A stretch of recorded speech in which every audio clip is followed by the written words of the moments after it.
You owe me $1,000 for being your future stepson, my fiancée's son said at Thanksgiving. She shouted from the kitchen, "He's not wrong." I said nothing. That night, I revoked my name from their $9,400 loan agreement. By morning, his gaming setup was gone, and at 8 a.m., there was a knock at my door.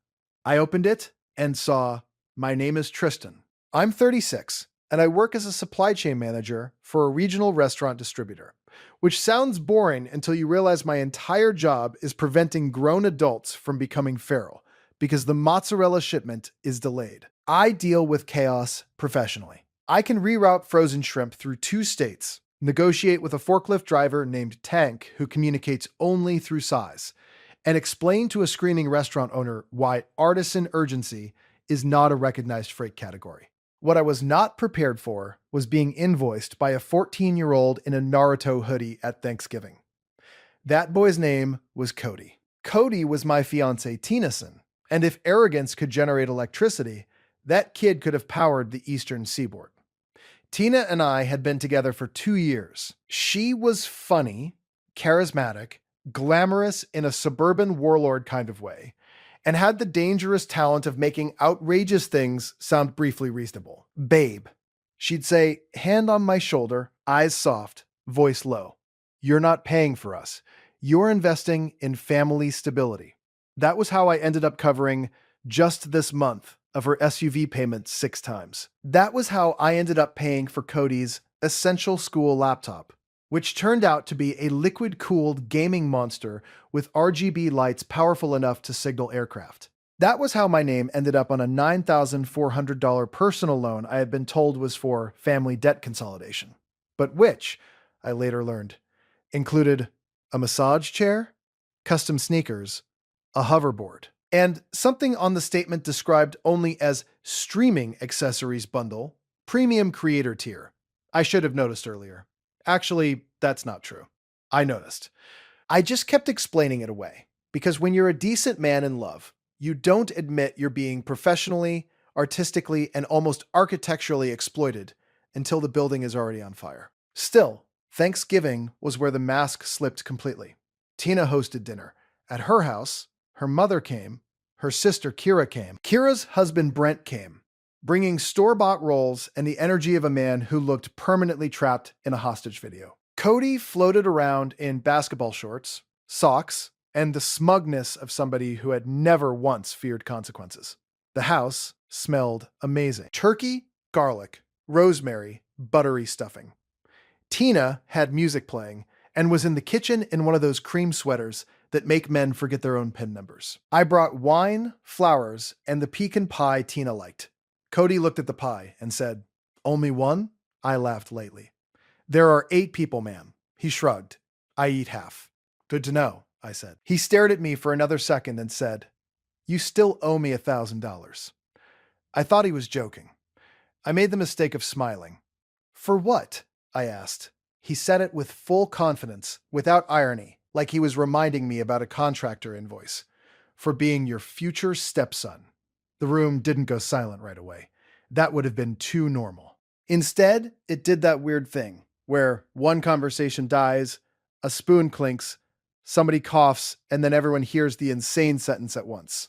Kira snorted into her drink. Brent made the expression of a man whose soul briefly left his body and returned just to witness more suffering. From the kitchen, Tina shouted, "He's not wrong." There was laughter. Actual laughter. Not shocked laughter. Not, "what a weird joke" laughter. Comfortable, approving laughter. The laughter of people who had all somehow attended a planning meeting about my humiliation.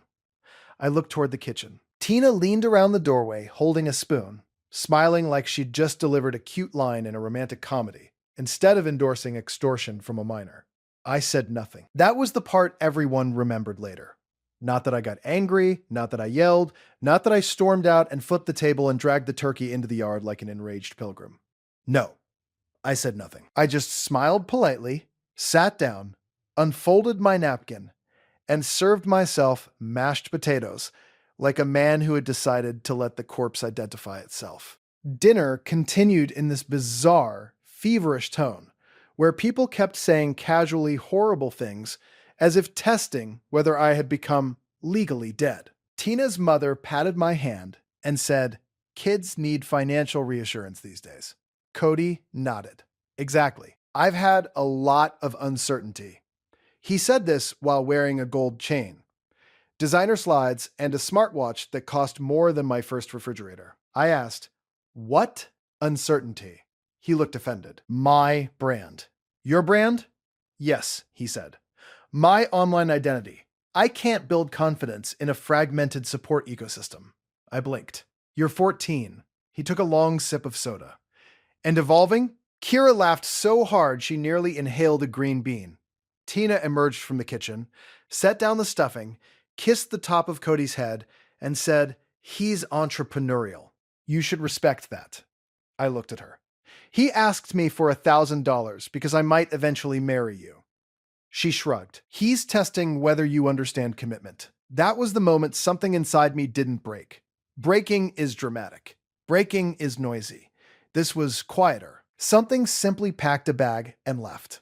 I finished dinner, complimented the turkey, helped carry plates, and even took out the trash. At one point, Cody followed me into the garage and said, "Would you do 1,200 if I made a presentation?"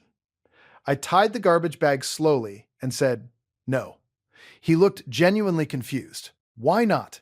"Because," I said, "you are not a subscription service." He stared at me as if I were the unreasonable one. By 9:30, I was back at my condo. I didn't pour whiskey. I didn't sit in the dark listening to sad music. I didn't text angry paragraphs. I opened my laptop. There are moments in life when a man becomes the purest version of himself. Some men run marathons. Some men climb mountains. I logged into 4 financial portals, 2 email accounts, and 1 document vault and became a surgical instrument. The loan agreement had been taken out 8 months earlier. Tina had pitched it as a way to reset everything and start clean before the wedding. I had co-signed under the noble fiction that the money would retire high-interest balances and handle essential household restructuring.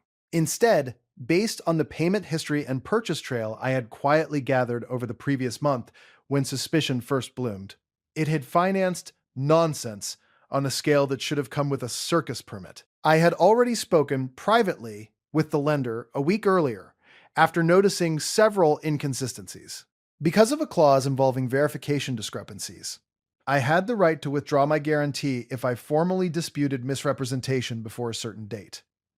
Thanksgiving night was still within that window. So I did. I uploaded documents. I filed the dispute. I attached screenshots. I referenced purchase categories with the cold beauty of a man who had once survived a 6-month produce shortage. At 11:14 p.m., I removed myself from the agreement. At 11:22 p.m., I froze access to the secondary card Tina used for emergencies. At 11:40 p.m., I canceled the autopay I had been temporarily covering. At 11:53 p.m., I emailed myself a copy of every relevant file and changed my passwords. At 12:07 a.m., I ordered a breakfast sandwich for the morning because justice is better on a full stomach. Then I went to sleep like a saint. At 6:42 a.m., my phone began screaming, "Vanessa, Vanessa, Vanessa, Vanessa, Cody," which annoyed me on principle. Tina again. I let them pile up while I brushed my teeth. When I finally checked, the first voicemail was Vanessa, furious and breathless. "Tristan, what did you do? Call me right now, right now." The second was more frantic. "They're saying the payment failed. Why is the payment failing?" The third included a sentence that nourished me for years afterward. "Cody is very upset." Good, I thought. Let him begin his long relationship with reality. At 7:15 a.m., Cody texted me, "Bro, where is my setup?" Not hello, not good morning. Not, "I'm sorry, I tried to charge you admission into your own future family." Just, "Bro, where is my setup?" I replied, "Not your bro." And define your. He answered immediately, "My gaming stuff is gone. The desk, the monitors, the chair, all of it. Did you take it?" I stared at the screen with deep admiration for the audacity. "No, Cody. Repossession took it. That's what happens when financed items stop being financed. There was a full minute of silence. Then, what is repossession? And friends, that was the precise moment I understood that America had failed us. I did not answer. I made coffee. At 8 a.m., there was a knock at my door. Not a polite knock, not a delivery knock. This was the kind of knock that said someone on the other side had lost control of a narrative and was now hoping Wood could solve it. I opened the door and saw Tina's ex-husband, Leon. Now, Leon had the physical presence of a former high school athlete who had been inflated slightly with grievance. He was built like a refrigerator that had learned to point. I had met him twice before. Once at Cody's soccer game, where he called the referee a morally compromised donkey. Once at a birthday party, where he spent 40 minutes arguing with a Bluetooth speaker. He was standing on my doorstep in a camouflage hoodie, clutching a bakery box, breathing heavily. Behind him, in the parking lot, was a tow truck. For one baffling second, I thought he was there to kill me with pastries. He thrust the box at me. "I brought apology cannoli," he said. I blinked. "What?" He jabbed a thumb over his shoulder. "And a witness." The tow truck driver raised a hand. "Morning." I looked back at Leon. "Why are you here?" He took a deep breath like a man about to confess to maritime fraud. "Because," he said, "Tina called me at 7:30 screaming that you destroyed Cody's life, and I drove over there ready to defend my son." Reasonable opening. "I get there," he said, lowering his voice, "and there are two men in branded polos carrying a battle station out of the house like they're removing the Ark of the Covenant. The gaming setup. The shrine," Leon said. I asked what was happening. One guy said, "Sir, these assets are under secured recovery." I didn't understand, but I respected the confidence. He leaned closer. "Then I found out your name got pulled off their loan because the loan was apparently part couch, part computer circus, and part mystery luxury spending." I folded my arms. And, Leon said with growing excitement, "Tina told Cody he could ask you for $1,000 at dinner as a boundary exercise." I stared at him. "A what?" "A boundary exercise," he repeated. "To see whether you'd accept your role as provider without becoming emotionally defensive." I actually had to hold the doorframe. Because once a sentence reaches a certain level of stupidity, your body tries to evacuate. Leon pointed at the cannoli box again. "So, as Cody's father, as a flawed man, and as someone who once paid Tina $1,200 because she said her aura had been financially interrupted, I am here to say, you were correct." I took the cannoli. "This is what healing looks like." "Why the tow truck?" I asked. His face darkened. "Because Tina also told Cody that if repossession came, it would probably be your fault." And he responded by throwing a ring light through my windshield when I said maybe he should calm down. I looked past him. The tow truck driver gave me a grim nod. "Kid's got an arm," he said. Leon spread his hands. "So, I need a ride to the glass place after I speak with you." I stepped aside. "Come in." He entered like a man walking into a peace summit hosted by caffeine. We sat at my kitchen island, opened the cannoli, and pieced together the previous 12 hours like detectives investigating an explosion at a clown bank. Here's what happened after I removed my name from the loan. The lender flagged the account for immediate review because my dispute documentation was apparently so thorough it frightened a compliance officer. The account was frozen. A vendor tied to Cody's financed gaming package had a default trigger linked to the account status and dispatched recovery. Vanessa, who had been counting on a rolling grace period, had not read the contract because reading contracts interfered with what she called manifestation flow. Meanwhile, because I'd canceled the card in autopay, several other pending payments bounced overnight, including her SUV note and a subscription box called Goddess Ember Elite. Leon ate a cannoli and said, "What do you think Goddess Ember Elite is?" "Candles?" I guessed. He checked his phone. "Apparently, moon water, velvet notebooks, and videos teaching women how to invoice the masculine." I closed my eyes. "Of course, and there's more," he said. There was always more. Leon pulled up a photo Cody had posted briefly to his story before Tina made him delete it. It showed the empty patch of floor where the gaming setup had stood. Over it, in dramatic white text, Cody had written, "Betrayed by capitalism." Underneath, and maybe Tristan, I laughed so hard I had to sit down. Leon didn't laugh. He just looked tired in the ancient way. Only divorced fathers and men who have yelled at printers can look tired. "What are you going to do?" he asked. I considered the question seriously. The truth was, I wasn't heartbroken anymore. Not in the romantic sense. Too much absurdity had entered the bloodstream. Sorrow can survive infidelity, disrespect, greed, manipulation. It cannot survive a 14-year-old using the phrase fragmented support ecosystem while demanding stepdad onboarding fees. "I'm going to end it," I said. Leon nodded. "Good." Then he hesitated. "There is one more thing." There it was. He pulled a folded sheet from his pocket and slid it across the island. It was a flyer, glossy, purple. At the top, in metallic script, it read, "The Provider's Brunch, a transformational premarital wealth alignment experience." There was a stock photo of a smiling couple, a pyramid of pancakes, and a suspicious amount of cursive. I looked at him. "What is this?" Leon rubbed his face. "Tina and Kira have been attending this women's coaching collective run by some woman named Sabine Marrow." That name sounded fake in a deeply expensive way. He continued, "Sabine teaches women how to identify, secure, and emotionally condition what she calls stable, masculine revenue streams." I looked at him for a long second. "You're telling me my fiancé joined a cult?" He lifted one shoulder. "A brunch cult, yes. What do they do?" He checked the flyer. "Reframe guilt as resistance. Convert hesitation into structured giving. Replace transactional shame with destiny language." I laughed again, but more slowly this time.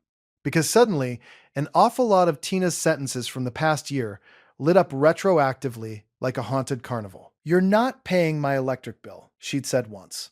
"You're protecting domestic energy continuity. You're not buying Cody sneakers," she'd said another time. "You're investing in his masculine mentorship story. You're not covering my trip," she'd whispered into my neck in a hotel hallway. "You're proving you don't fear abundance." I stood up and walked to the window. Outside, the world looked insultingly ordinary. Blue sky, two pigeons, a woman walking a tiny dog in a raincoat. Inside, I was processing the fact that I had nearly married a woman being coached to optimize me like a subscription appliance. "Do you know where this brunch is held?" I asked. Leon looked nervous. "Why?" I turned back toward him. Because I had just had an idea. And it was not the idea of a broken man. It was the idea of a supply chain manager. People think revenge is rage. It isn't.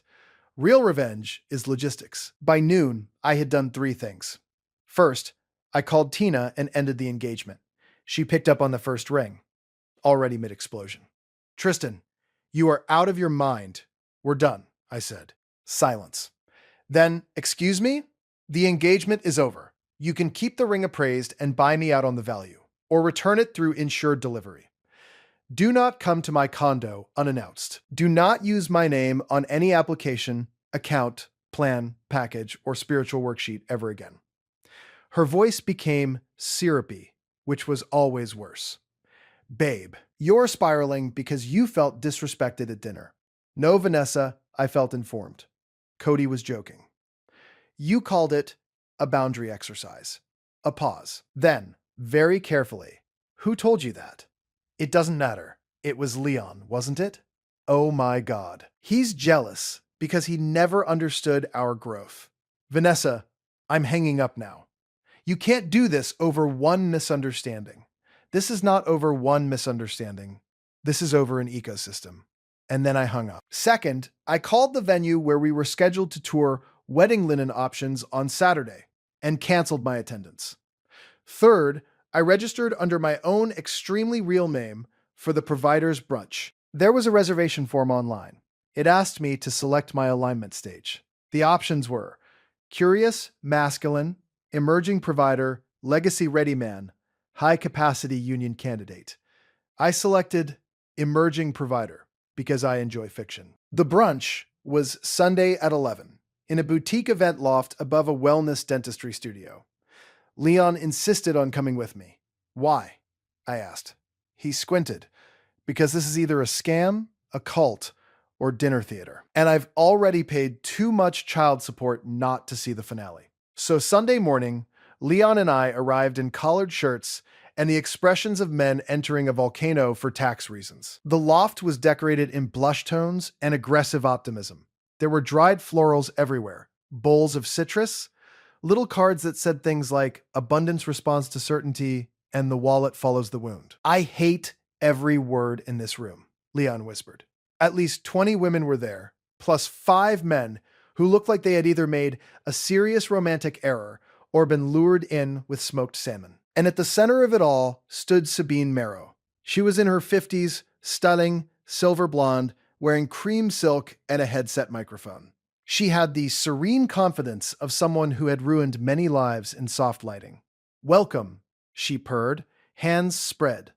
Today, we deprogram scarcity romance. Leon whispered, I want to throw a bagel. I elbowed him. Sabine continued, women have been conditioned to ask for crumbs. Men have been conditioned to fear being meaningful. We are here to restore sacred provision. This was followed by applause. Then came worksheets. Actual worksheets. Mine was titled, Identifying Your Giving Edge. Question 1. When a woman expresses a financial need, what emotional contraction arises in you? I wrote. A forensic one. Question 2. What did your father teach you about money that prevents devotion? I wrote. He taught me to read contracts. Question 3. How can generosity become courtship instead of compliance? I wrote. By not involving minors with invoices. Sabine eventually invited attendees to share breakthroughs. Several women stood and told stories about calling men higher through strategic asks. One woman had requested a soft commitment gift in the form of a leased Mercedes. Another described refusing to continue dating a man until he demonstrated nervous system stewardship by paying for her cold plunge membership. Then Tina stood up. I had known she'd be there, but seeing her in person still produced a weird sensation, like discovering a raccoon you once trusted had opened a brokerage account. She wore a white blazer and enough confidence to bend metal. This week, she said into the microphone, I experienced intense resistance from a man I believed was ready for family leadership. Murmurs of sympathy. She continued, after months of support, guidance, and invitation, he withdrew financially the moment my son articulated a need. There were actual gasps. I glanced at Leon. His face had gone beyond anger into anthropological fascination. Tina pressed on. I now understand he was never aligned. He wanted the image of family without the obligation of contribution. Sabine nodded gravely. A common wound. Tina's voice cracked artistically, and when challenged, he retaliated through systems. I almost applauded. That was excellent wording. Evil, but excellent. Sabine touched Tina's shoulder. Thank you for your courage. Then she turned to the room. Would any man here be willing to reflect on what comes up while hearing this? And before my better judgment could tackle me to the floor, I raised my hand. Sabine smiled. Yes, please. I stood. Tina turned. Our eyes met. Her face went white so fast, I worried briefly about liability. Hi, I said. I'm Tristan, the man she's talking about. The room did not gasp this time. It inhaled as a species. Tina made a small sound I can only describe as a porcelain emergency. Sabine recovered quickly. Wonderful, authentic dialogue is welcome here. Great, I said. Because I brought documents. Leon handed me the folder. God bless divorced men. Now, I did not scream, I did not insult, I did not rant. I presented. In my line of work, if you want people to understand a disaster, you don't dramatize, you sequence. I walked them through the loan, the categories, the misrepresentations, the financed gaming setup, the bounced payments. The phrase boundary exercise, I displayed screenshots of Cody's $1,000 demand, Tina's messages requesting proof of masculine safety, and one email from a wedding budget thread in which Kira literally wrote, "Once he's fully committed, he'll stop distinguishing between his money and ours. Men relax after venue deposits." That one really landed. A man in the back whispered, "Jesus Christ." Sabine attempted intervention. Money can look manipulative when viewed through an unhealed lens. I raised a hand politely. "With respect," I said.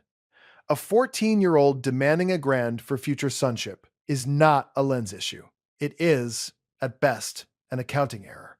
Someone laughed. Then 3 people did. Then half the room was fighting for its life. Tina hissed, "This is private." I looked at her. "You told a room full of strangers I lacked family leadership." She folded her arms. "You do." I nodded. "Maybe, but I do have a spreadsheet." That got them. Even Sabine lost control of the room for a second.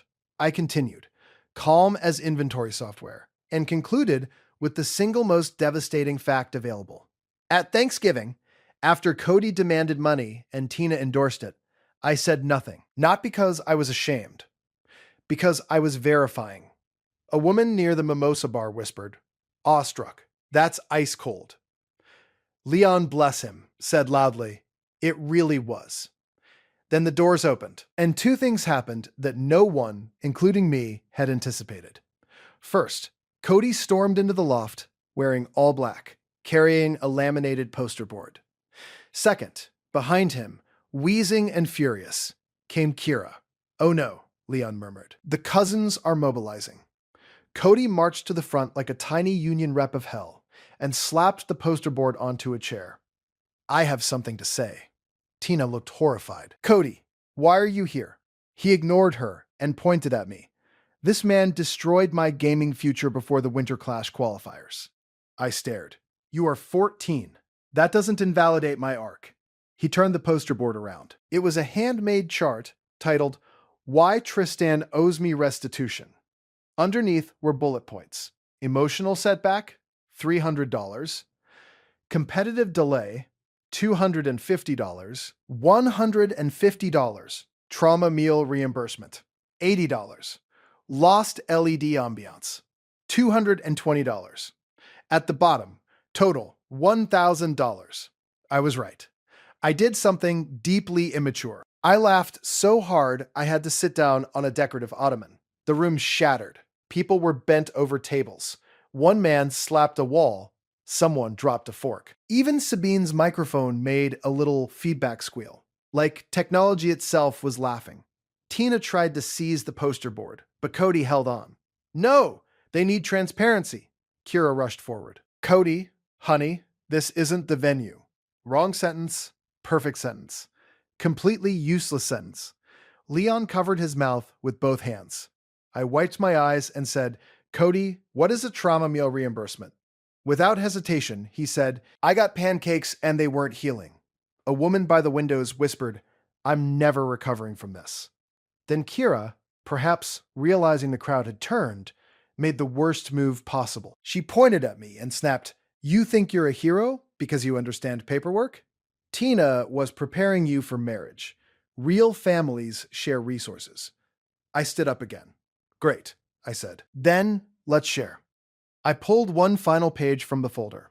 A budget projection, wedding costs, household deficits, Cody's recurring expenses, Tina's debt minimums, and the amount I had already contributed in the previous 12 months. At the bottom was a projected 5-year burden assuming marriage, and current behavior patterns continued. The number was so ugly that 3 people leaned in at once. Sabine actually took off her reading glasses and cleaned them like the total might improve if the lenses were clearer. One of the other men, a balding dentist-looking guy in loafers, stared at his own partner and said, "Daphne, we are leaving." Daphne said, "Sit down." He said, "No, I absolutely will not be legacy ready into bankruptcy." They left. That started the migration. One by one, men stood. A few women stormed out with them. Others stayed, shell-shocked, clutching worksheets that no longer seemed spiritually defensible. Sabine tried to regain control. This is an example of fear-based masculine collapse. Leon stood up. "No," he said. This is an example of receipts. They turned on him. It was glorious. He stepped to my side and delivered in one exhausted monologue every insane financial manipulation Tina had ever tried on him during and after their marriage, including, but not limited to, the aura interruption fee, a ceremonial divorce reset dinner he had unknowingly funded, and a request for co-parenting reparations because he once bought Cody generic cereal. At one point, he said, I paid $200 because Tina told me Cody's confidence was weather sensitive. A woman in the front row slowly lowered her mimosa. Sabine's brunch disintegrated. There is no polite way to describe it. It folded like wet cardboard. People argued. Phones came out. Someone asked whether the group was a licensed counseling service. Someone else asked whether transformational wealth alignment counted as financial coaching. One woman began crying because she had just realized she'd pressured her boyfriend into paying her rent under the term container building. And through all this, Cody was still holding his restitution poster like a picket sign for a failed child empire. Tina finally rounded on me, eyes blazing. You came here to humiliate me. No, I said honestly. You did that Thanksgiving. I came here to correct the spreadsheet. Then Cody said loudly, can someone at least drive me to Best Buy? Which, to this day, remains one of the most perfect lines I have ever heard. I left with Leon before security could decide whether emotional fraud counted as trespassing. We stood on the sidewalk in the cold, both silent for a second. Then Leon said, breakfast? I looked at him. Didn't we just survive brunch? That wasn't brunch, he said. That was a financial exorcism. So we went to a diner. Over eggs and hash browns, we did the post game. Tina called me 17 times. I didn't answer. Cody texted once more, can I borrow $200 till Christmas? I blocked him. Leon lifted his coffee. To boundaries. I lifted mine. To repossession, he nodded solemnly. To pancakes that aren't healing. We became friends after that, which was not a development I had predicted at any point in my life. But trauma is weird, and male friendship often begins with one sentence. You are not going to believe what that woman said to me. Over the next month, the fallout widened. Sabine Marrow's Provider's Brunch disappeared from social media. Apparently, one attendee's sister was a local investigative reporter with a grudge against luxury manipulation communities, which is somehow a thing now. An article came out 2 weeks later about coaching cultures that monetize relational insecurity through pseudo-therapeutic language. Sabine was not named directly, but the photos of the loft, the blurred worksheets, and the quote about stable masculine revenue streams were enough. Kira blamed me publicly on Facebook for weaponizing analytics against feminine spaces. Brent, in an unexpected act of evolution, commented, or maybe don't invoice the guy through your kid.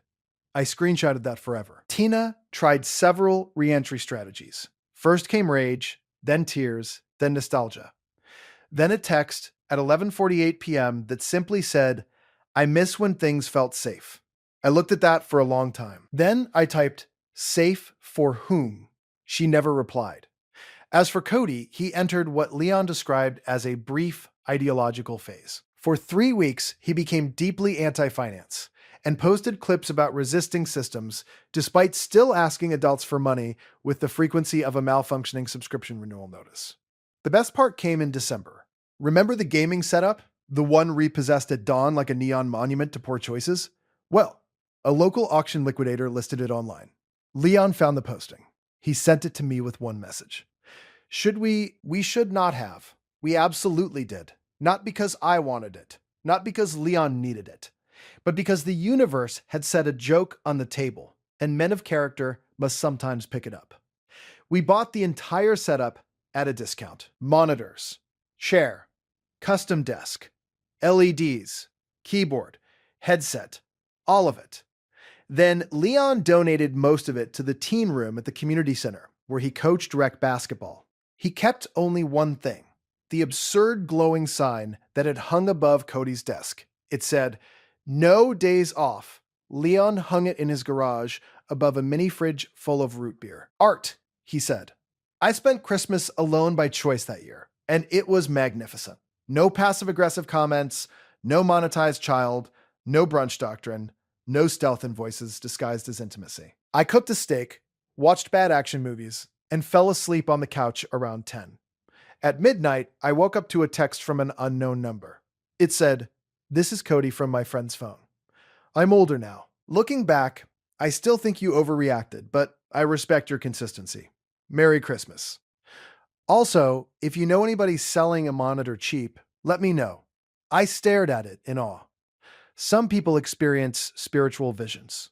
I experienced this. I didn't reply, but I did laugh for a full 5 minutes. Spring came. Life got normal again, which turned out to be much funnier than chaos, because I had forgotten what peace felt like. I got promoted. A national grocery client poached me with a better title, better pay, and an office with windows. My new boss was a terrifyingly competent woman named Denise, who once ended a supplier dispute by saying, "I'm not threatening you. I'm describing your future." I loved her immediately. I moved to a bigger place. I started sleeping deeply again. I stopped apologizing for basic self-respect. And one rainy Tuesday, months after the whole mess, Leon called. "You sitting down? I'm driving." Even better, Tina's engaged. I nearly drove onto a curb. To who? That life coach guy from Scottsdale. What life coach guy? The one she met after brunch imploded. He does breathwork for entrepreneurs and calls himself a masculine architect. I pulled into a gas station because reality was obviously on drugs. Please tell me you're making this up. I wish. His name is Jace Meridian. That could not possibly have been his birth name. What does he do? I asked. Leon exhaled. From what I can tell, he rents white suits and tells divorced women they deserve empires. Does he have money? Tristan, Leon said, I think he has bracelets. There are moments when the universe loves you too much to be subtle. Apparently, Jace had moved in quickly, posted aggressively, and begun filming short-form content in Tina's kitchen about healing the provider wound through sovereign polarity. 3 weeks later, he vanished with her Vitamix. An envelope of cash and a ring light. I laughed so hard in the grocery parking lot that a stranger checked whether I needed medical assistance. By summer, even Cody seemed to be stabilizing. Leon got him into part-time work at a sporting goods store. Best thing that ever happened, Leon told me. He had to explain return policy to angry dads for 6 hours straight. Came home different? Humility? Not exactly. But confusion, which is a gateway. Then came the final twist, because apparently life had decided the story still lacked garnish. In August, I got a certified letter. Not from Vanessa, not from a lawyer. From Cody. Typed. Signed. 3 pages. The heading read, "Formal position regarding historical Thanksgiving dispute." I sat at my dining table and read the whole thing in complete silence. It was the funniest document ever created by a teenager. He acknowledged that his original $1,000 request may have lacked strategic timing. He maintained that his core thesis regarding household contribution had conceptual merit, but admitted his execution became inflated by maternal language and ambient entitlement. Ambient entitlement. The kid had finally learned vocabulary and turned it against the source. In paragraph 5, he wrote, "I no longer believe future step-parent status should automatically trigger a cash-based welcome offering, except perhaps in very elite families." In paragraph 7, the repossession event, while traumatic, expanded my awareness of asset fragility. At the end, he included a handwritten note. P.S. Dad says you'll think asset fragility is funny. He was right. I framed that page.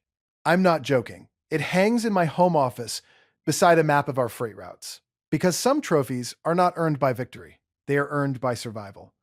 A month later, Leon and I took Cody to a baseball game. People love this part when I tell it, as if it means we all became a beautiful blended family after a season of comedic hardship. Let me be clear. That is not what happened. Cody spent the 3rd inning trying to explain crypto to a peanut vendor, but he was better. Less venom, more absurdity. Still ridiculous, but in a way adolescence maybe deserves. Halfway through the game, he looked at me and said, "I really thought all adults had hidden money."